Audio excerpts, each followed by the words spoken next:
Leitura pedagógica da introdução do livro Cartas à Guiné-Bissau, registro de uma experiência em processo, Paulo Freire. Aqui, professora Tamara Oliveira, educadora popular, participante do Movimento de Educação Popular AEPA, vou fazer um diálogo, uma síntese, um depoimento desta introdução. Paulo Freire inicia assim: esta introdução pretende ser, sobretudo, uma carta-relatório que faço aos prováveis leitoras e leitores deste livro tão informal. Em minhas visitas de trabalho à Guiné-Bissau, meu primeiro encontro com a África não se deu, porém, com a Guiné-Bissau, mas com a Tanzânia. Faço essa referência para sublinhar quão importante foi para mim pisar pela primeira vez no chão africano e sentir-me nele como quem voltava e não como quem chegava. Na verdade, na medida em que, deixando o aeroporto de Dar es Salaam, há 5 anos passados, em direção ao campus da universidade, atravessava a cidade. Ela ia se desdobrando ante mim como algo que eu revia e que eu me reencontrava. Daquele momento em diante, as mais mínimas coisas, velhas conhecidas, começaram a falar em mim, de mim. A cor do céu, o verde azul do mar, os coqueiros, as mangueiras, os cajueiros, o perfume de suas flores, o cheiro da terra, as bananas entre as minhas bem amada banana maçã, o peixe ao leite de coco, os gafanhotos pulando na grama rasteira, o gingar do corpo das gentes andando nas ruas, seu sorriso disponível à vida.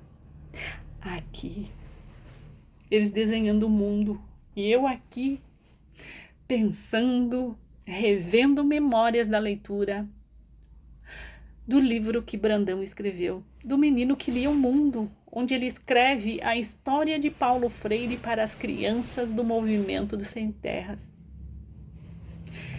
O registro que Paulo Freire traz no livro que Brandão colocou, da vivência da sua infância, do cheiro das mangas, das flores do jardim, da sua casa, dos pássaros, dos animais, e que eram o processo, ou foi pelo processo que ele foi se fazendo gente que olhou o mundo dos outros com respeito e que leu o mundo das outras pessoas de diferentes idades e tamanhos, e foi construindo e se construindo como um ser educador. Essas memórias, esses cheiros, essas flores, esses animais, a natureza, aprender a escrever no chão, isso foi tudo que me remeteu à leitura desta introdução.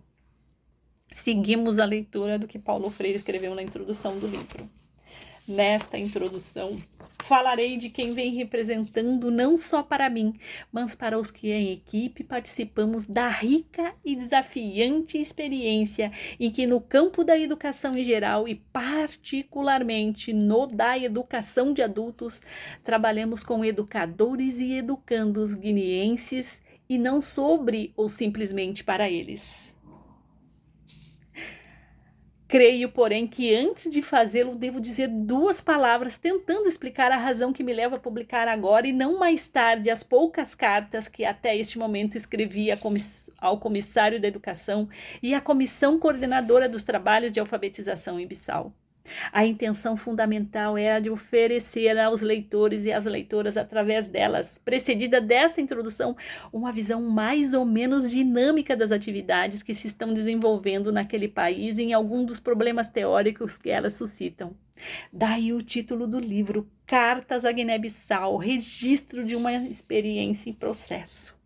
Paulo Freire trazia a vida no momento, no atual acontecimento que estava sendo desenvolvida, a proposta com Guiné-Bissau. Ele trazia a vida vivida no momento real.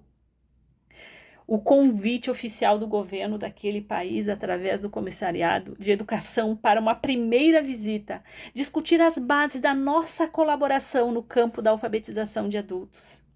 Não nos estranhava. E não era estranha de modo algum a luta em que o povo da Guiné-Bissau e de Cabo Verde, sob a liderança extraordinária de Amílcar Cabral e de seus camaradas, se tinha empenhado para a expulsão do colonizador português. Sabíamos que iríamos trabalhar E os objetivos era como militantes engajados num esforço sério de reconstrução do seu país. Da reconstrução, digo bem, porque a Guiné-Bissau não parte do zero, mas nas suas fontes culturais e históricas, mas parte do zero em relação às condições materiais em que a deixaram os invasores quando já derrotados política e militarmente foram embora. Sabíamos que tínhamos algo com que contribuir para a resposta àquele desafio, mas fundamentalmente sabíamos que a ajuda que nos pediam só seria verdadeira na medida em que seu processo jamais pretendêssemos ser os exclusivos sujeitos dela, reduzindo assim os nacionais que a solicitavam a puros objetos da mesma. Por isso é que só enquanto militantes, jamais como especialistas neutros, membros de uma missão estrangeira de assistência técnica, poderíamos, na verdade, prestar nossa colaboração, por mínima que fosse. A nossa opção política é a nossa prática em coerência com ela. Nos proibiam também de pensar sequer que nos seria possível ensinar aos educadores e aos educandos da Guiné-Bissau sem com eles aprender. A troca de saberes. Se toda a dicotomia entre ensinar e aprender, de que resulta de quem ensina se recusa a aprender com aquele ou aquela com quem ensina, envolve uma ideologia dominadora. Em certos casos, quem é chamado a ensinar algo deve se arrender primeiro e, em seguida, começando a ensinar, continuar a aprender. Que experiência!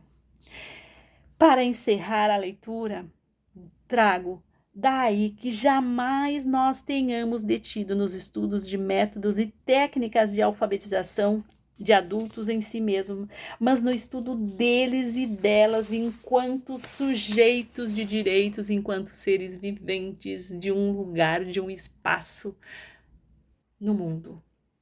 Encerrando aqui a minha leitura, a professora Tamara Oliveira, educadora popular, participante do Movimento de Educação Popular AEPA.